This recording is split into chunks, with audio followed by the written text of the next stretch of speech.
Hello and welcome back to Bits and Bobs. Today's video is all about the 1902 crown from the reign of King Edward VII, the coin we can see on screen now. I will first go through the design of the coin and then move on to the facts and figures.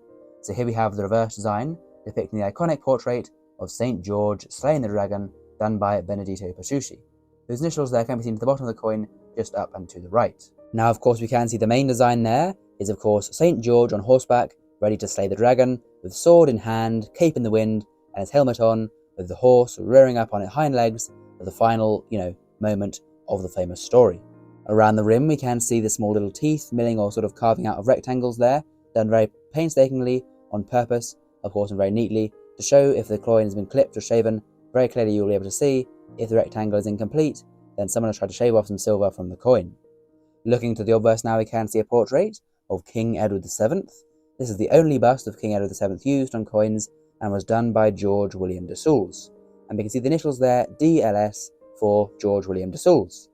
Now the king faces to the right, has no crown and no laureate, but is surrounded by a long abbreviated Latin legend. This reads, Edwardus seven de gra Brit om rex fid def ind imp, which means in English, Edward VII, by the grace of God, King of all the Britons, Defender of the Faith, Emperor of India. Of course listing the titles he held as king, and by the grace of God, meaning how he was chosen by God to rule.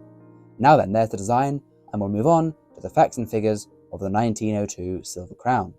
A coin minted at the Tower Hill Mint in London, where the Royal Mint was based, between 1810 and 1975. The coin is composed of 0.925 silver, so 92.5% of the coin is pure silver, and this purity is known as sterling silver for the coin's composition. The weight of the crown was set in 1818 to 28.28 grams, so a fairly large and heavy coin with a diameter of 38.61 millimeters, so in fact the largest coin circulating at this time. The mintage for this year of the crown is 256,020 that were produced this year, the only year produced in Edward VII's reign.